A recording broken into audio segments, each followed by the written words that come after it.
Արմինեն, ողջույն։ Այսօր ինչ դիզայն ես հնարել։ Ողջույն, այսօր գունավոր տրամադրություն ունեմ, այսօր ցույց եմ տալու էմոջիներով դիզայն։ Նստեք ցույց տամ։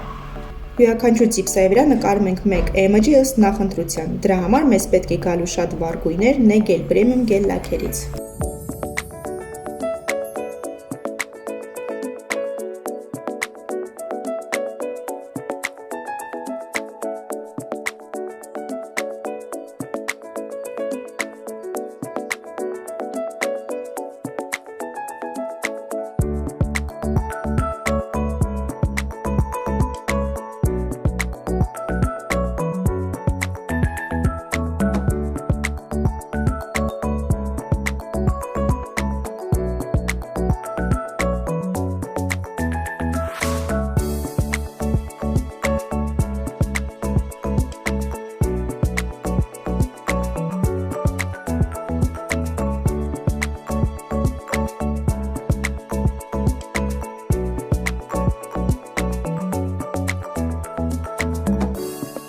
Վերջին քայլում քսում ենք գել պրեմիում վերի շերտը եւ չորացնում 60 վայրկյան, սպասում ենք 120 վայրկյան եւ մաքրում կպչուն շերտը Sanitizing Solution-ով։